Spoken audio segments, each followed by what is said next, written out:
Not looking forward to this reading thing, but you know what? Better than being dumb, or better yet, put it in a positive way.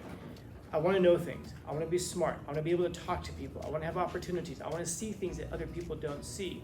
I want to maximize myself. And that's a very different focus in life, because the things that we focus on so often are the things that limit us. They stop us from doing things. And then, of course, once we're limited, we tend to look at life as though life is limited. And then that's the thing that wears away at us. I didn't have the chances other people did. You're right, probably, but you did have a lot of opportunities that other people didn't have. People who end up making more of themselves.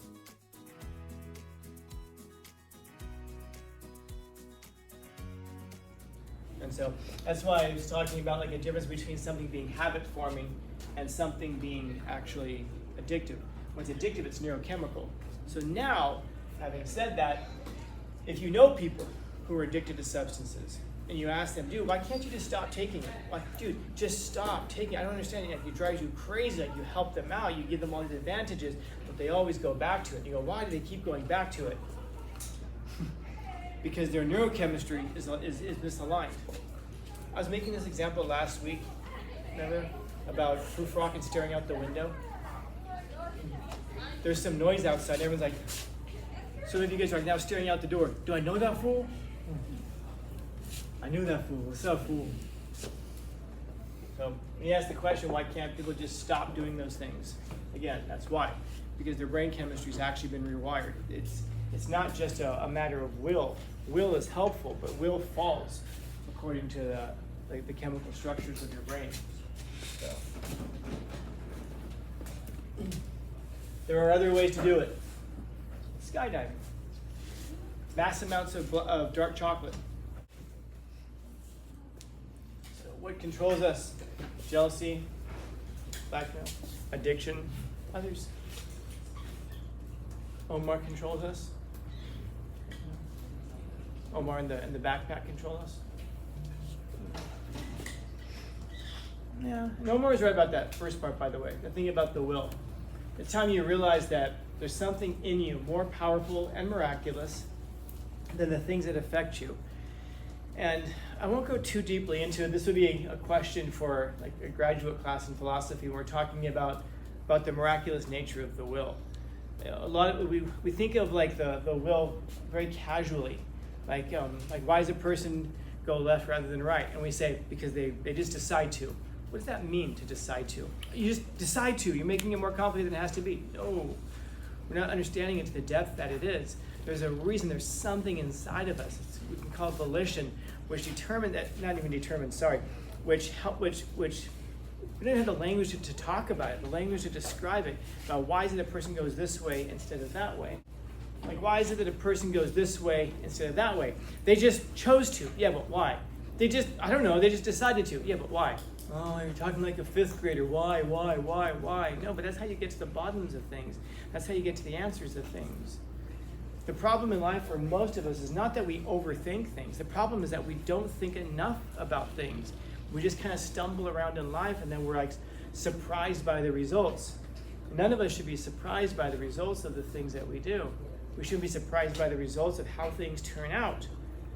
If we're thinking about things, we're trying to get to the bottom of it, now that gives us a control over things. Why is it that you're quick to anger? That's just the way I am. I'm a Virgo, can't help it. No, dude, there's a reason that you are that way. And once you can understand why it is, now you can take control of that. And then you can take control of yourself. If you don't, well, then you're just always a puppet. You're being controlled by those things, by those forces. Yeah, that's why I was asking about this earlier, like jealousy. It could be a motivator, I'm sure. And what does it motivate us to do? It motivates us to get this phone. Okay, but that's a trinket, man. That's a relic. That's just a toy. What's the real thing behind it? Status. I want people to see me and to say, wow, he has a cool phone. He has the best phone. He has the newest phone. Because we want people to think that our status is higher. I guess the question now becomes, why do we want people to think that we have high status? Because we like the things that go along with it, maybe? Because we think that somehow it speaks well of us? We think that if our status is low, then that means that there's something wrong with us? No. If you're growing up poor, you have a low status. The problem with growing up poor with most of us, and most of the people, I'll talk about myself, I grew up in a neighborhood where, my dad worked at McDonald's and my mom was disabled, man. We were so poor we couldn't afford the R in po. We were just po. And I had so many people in my neighborhood, and we were always celebrating stuff. We had nothing to celebrate, but we had celebrations, we had parties all the time. And mostly it was just a distraction from the, I remember being, at a young age, and everyone's always trying to give you beer. And it's like, everyone's like, think about that. We make so much, we laugh and joke about the thing that we drink. Really? We celebrate the fact that we drink alcohol. There's so many things you can celebrate. I'm not saying you shouldn't do it, but I'm just saying, think about how silly that is. Oh, we're drinking! Wow! That's the great thing that we're doing. There were no parties in my neighborhood for people who finished their PhDs. There were no parties in my neighborhood, very rarely ever, for people who got accepted to a real school. And I'll leave it to you to figure out what that means. But my goodness, we had so many parties, but nothing to celebrate. And he asked me, why? What was the thing? Why were we doing that all the time? Because we were trying to distract ourselves from the fact that we didn't have anything to celebrate. We'd celebrate the little things. And people will say, you gotta celebrate the little things. Yeah, when you don't have the big things to celebrate. And I remember sitting around with my friends at one point, I guess former friends shortly after this, and I was saying, what we should do, instead of having birthdays every year, we should have Achievement Day or Accomplishment Day. And what that means is, rather than having a party for the day that you fell out of your mother, instead, let's have a party where every year you bring all of your friends together and you celebrate your accomplishments from the past year.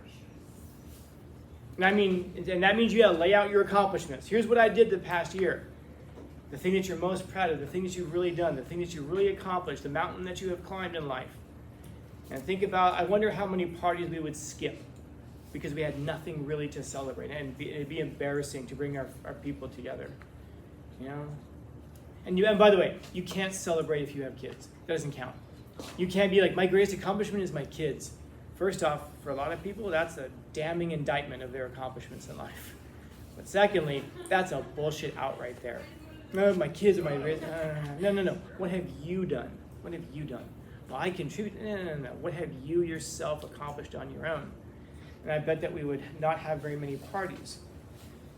Because if we really had to look back and see what it is that we've accomplished, well, what is it that stops us from accomplishing those things? That's the real question. Because it isn't that most people are incapable. It's not that most people are stupid. It's not that most people can't. The question now becomes, why don't we? And I remember looking around my neighborhood when I was a kid and thinking about that. Why do we have so many celebrations but nothing to celebrate? And one of the things that struck me, for example, when I went to my friends' houses is one day I took upon myself this task of counting. How many screens do my friends have in their houses? How many books do they have? Do they have more TV screens and computer screens and video game screens? Or do they have more books? And the Bible doesn't count, because lots of people have that in their house, but even if they don't read it. And it occurred to me, I'm like, holy crap, so many of my friends have more screens of entertainment, more things to distract them than things that would help to drive them forward. And I get it, I can hear it. Oh, but I hate reading. I hear you. Do you think smart people really love reading? Yeah, there are some people who do. My God, I've spent how many hours of my life reading? Thousands and thousands of hours reading. I don't sit there and go like, all right, I get to read. No, I sit there and go, all right, I get to learn something. Because if you let that want, or that not want control you, then that's what's controlling you. The question is, what's controlling you? When you sit and say, I don't want to, that want is now controlling you. And it's limiting you. It's stopping you from doing what you could do. It's stopping you from having the opportunities that you could have. It's limiting your potential. It's demotivating you. Instead, just sit there and go, not looking forward to this reading thing, but you know what? Better than being dumb, or better yet, put it in a positive way. I want to know things. I want to be smart. I want to be able to talk to people. I want to have opportunities. I want to see things that other people don't see. I want to maximize myself. And that's a very different focus in life, because the things that we focus on so often are the things that limit us. They stop us from doing things. And then, of course, once we're limited, we tend to look at life as though life is limited. And then that's the thing that wears away at us. I didn't have the chances other people did. You're right, probably. But you did have a lot of opportunities that other people didn't have. People who end up making more of themselves. And then, of course, you got to wrestle with that yourself. The question becomes, what is it, how is it then that we can focus ourselves and motivate ourselves? And one of them is to articulate some things. You know, we look at like Marcus Aurelius. What's so wonderful about Marcus Aurelius? He's an emperor. Great, fine. He did an okay job. He did a fine job as an emperor. But what is it that gave him, like what is it that allowed him to become so successful at what he did? And we miss this.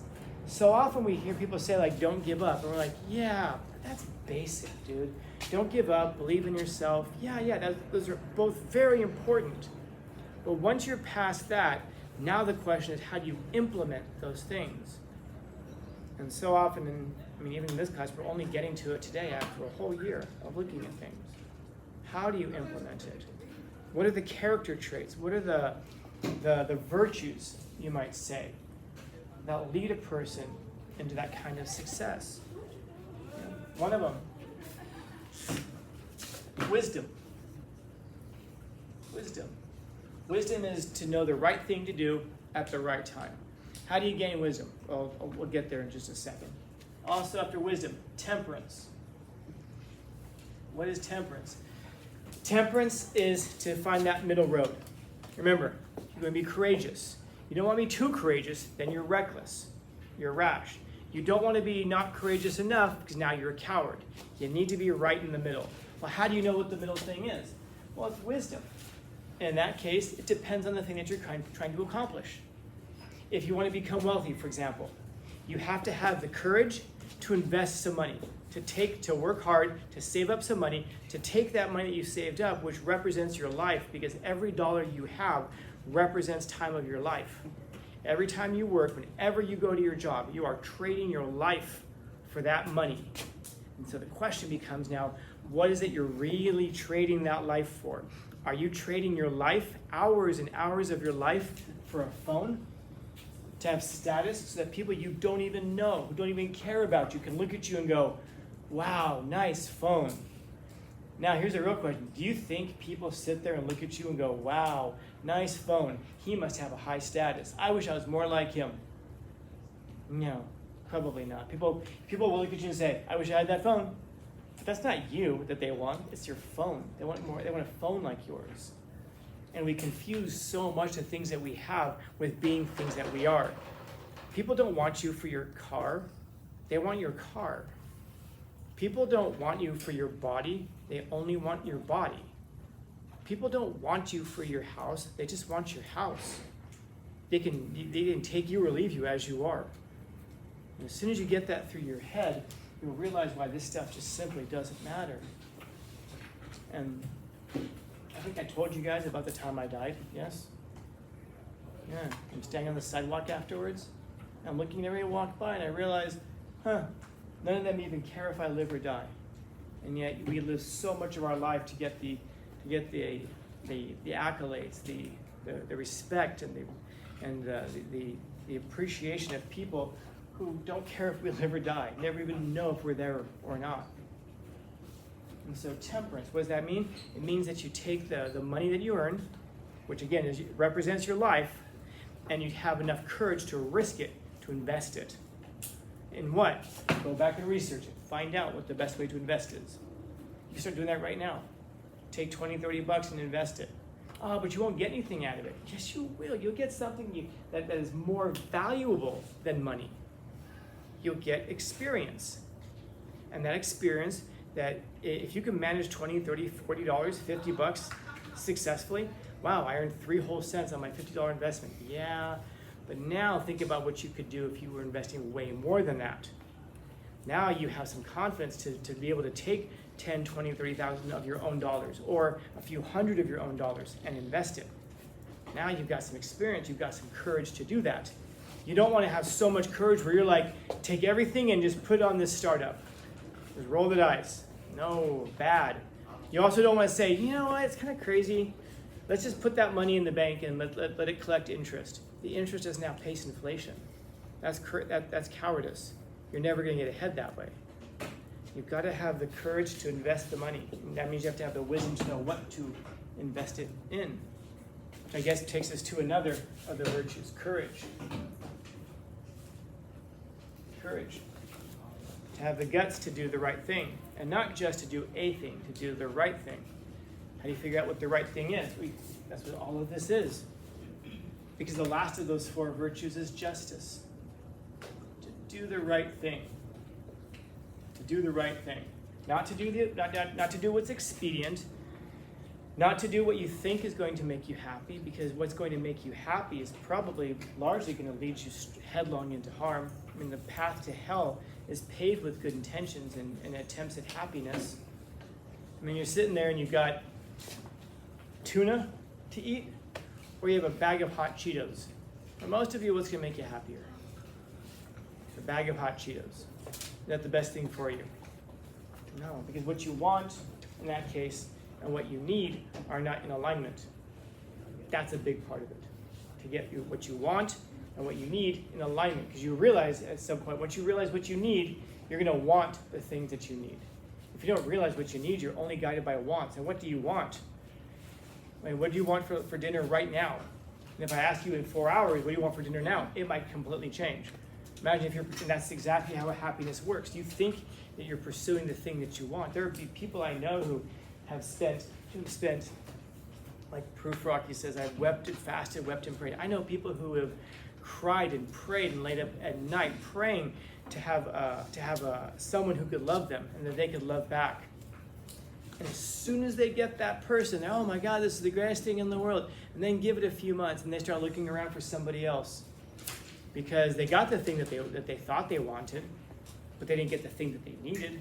Because the thing that they're needing is lacking inside of themselves, and that's why they're projecting out into the world. We assume that the problems in our lives are the things out there because we never take the time to look inside of ourselves. And what are those things that we're lacking, largely? Wisdom, temperance, courage, and justice. These are the 4 Stoic virtues. And Marcus Aurelius is talking to himself now. What's guiding me right now that's making me act like a puppet? What's dangling me like my strings? Is it fear? Wisdom defeats fear. Courage defeats fear.